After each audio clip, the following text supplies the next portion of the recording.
फरियादी हैं और न ही फसादी हैं। हम हिंदुस्तानी हैं, अमन के फरियादी हैं। जो कहना है कह लो, मर्जी है आपकी। हम तो संग जीने के सदियों से आदी हैं। इतिहास गढ़ो, दरार पैदा मत करो यारों। जियो और जीने दो, दर्शन बुनियादी है। हम न कभी बटेंगे और न कभी बांटेंगे। बात पक्की है और हौसला फौलादी है। मुल्क चलेगा जमहूरियत की राह पर, यह पूरी आवाम की पुरजोर मुनादी है। बिहार के मूल निवासी, झारखंड के औद्योगिक शहर जमशेदपुर में रहने वाले डॉक्टर सुखचंद्र झा की रचना, उनकी ये पंक्तियां वर्तमान चुनावी मौसम इसलिए कह रहा हूं कि देश में लगातार चुनाव होते ही रहते हैं। अब ये हरियाणा के चुनाव मुकम्मल हुए तो महाराष्ट्र और झारखंड में चुनाव की प्रक्रिया चल रही है, तरह तरह की बातें। तो आप इस चुनाव को सामने रखकर इन पंक्तियों का मजमून निकालिए।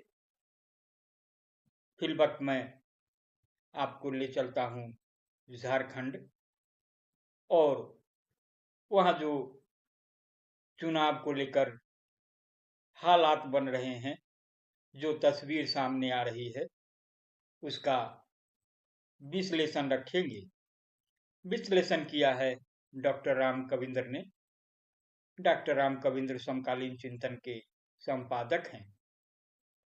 उनकी चुनाव से जुड़ी खास चिंताएं भी है, खास अपील भी है। तो संजीदगी से सुनने गुनने के बाद आप प्रतिक्रिया से मुझे अवगत कराना नहीं भूलेंगे।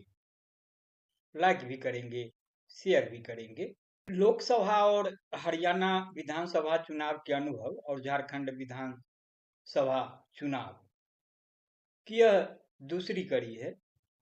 पहली कड़ी में जो विश्लेषण किया गया था, जो बातें रखी गई थी, उस पर भी सकारात्मक नकारात्मक प्रतिक्रिया आई है। तो बढ़ते हैं दूसरी कड़ी की ओर।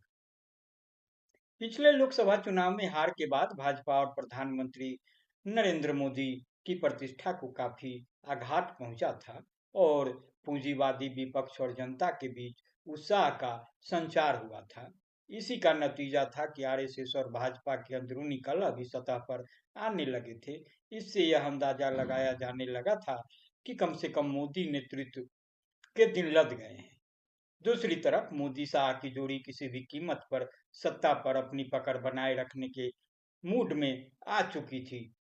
इस दृष्टि से हरियाणा चुनाव उसका ऐसी टेस्ट था जिसमें वह सफल हुई और उसकी खोई प्रतिष्ठा लौटने लगी। दूसरी ओर यह चुनाव किसानों और महिला पहलवानों के आंदोलन के प्रभाव का भी ऐसी टेस्ट था। भाजपा के लिए हरियाणा की जीत किसान आंदोलन के दमन की दृष्टि से भी उतनी ही महत्वपूर्ण थी। तमाम डपोरसंखी योजनाओं के बावजूद मोदी सरकार तय कर चुकी है कि किसी भी कीमत पर किसान संघर्ष को कुचल डालना है। वह यह भी जानती है कि इस आंदोलन का मुख्य केंद्र पंजाब है और पंजाब तथा दिल्ली के बीच स्थित हरियाणा में विपक्ष की सरकार बन गई तो आए दिन किसान संगठन जत्था लेकर दिल्ली आते रहेंगे और केंद्र सरकार की किरकिरी होती रहेगी। हरियाणा विधानसभा चुनाव में कांग्रेस ने अपनी जीत के प्रति आश्वस्ति दिखाई। वह जीत के प्रति आश्वस्त थी क्योंकि उसने राज्य की जनता के सभी मुद्दों, मसलन किसान, जवान और पहलवान को उठाया था। लेकिन उसने भाजपा की साजिश पर ध्यान नहीं दिया।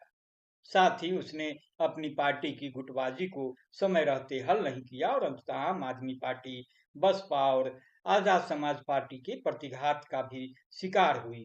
ये सभी भाजपा विरोधी मुखौटा के साथ भाजपा का पांचवा स्तंभ साबित हुए, जिनका सही आकलन कांग्रेस नहीं कर पाई।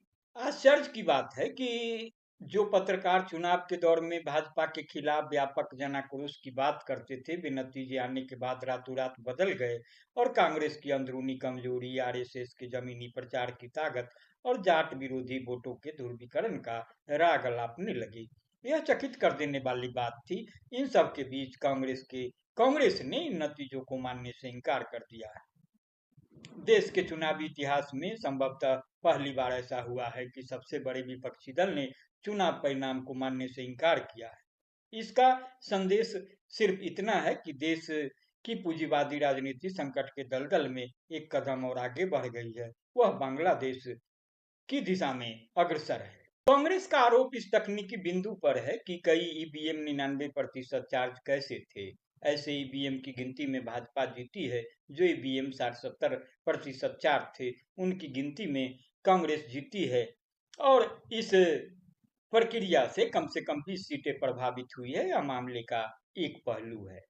दूसरा पक्ष इससे भी ज्यादा खतरनाक है, जिस पर थोड़ी सी अपवाद को छोड़कर लगभग सभी दिग्गज मौन साध चुके हैं। यूट्यूब के एक चैनल ने डॉक्टर प्यारेलाल गर्ग के इंटरव्यू के माध्यम से खुलासा किया कि चुनाव के पहले आंकड़े 5 अक्टूबर को शाम 7 बजे जारी के अनुसार हरियाणा में 61.19% मतदान हुआ था, लेकिन मतों की गिनती की पूर्व संध्या पर यानी 7 अक्टूबर को रात 8:46 बजे तक यह आंकड़ा 67.9% हो गया। इस आंकड़े पर संदेह इसलिए भी उठता है कि उसके पहले वहां के मुख्यमंत्री नायब सिंह सैनी ने घोषणा कर दी थी कि सारी व्यवस्था हो गई है।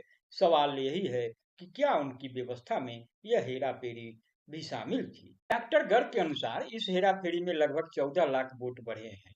90 सीटों वाली हर विधानसभा में औसतन प्रति सीट 15,277 वोट की वृद्धि।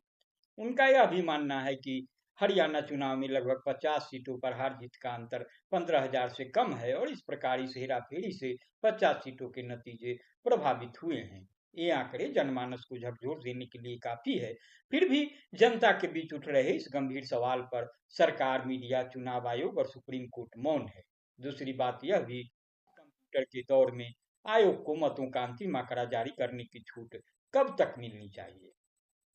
आश्चर्य की बात है कि कांग्रेस इस विवाद को लेकर जनता के बीच जाने के बजाय न्याय के लिए के पास जाती है। तो कई गैर सरकारी संस्थाओं की नजर में जनतंत्र की हत्या के जो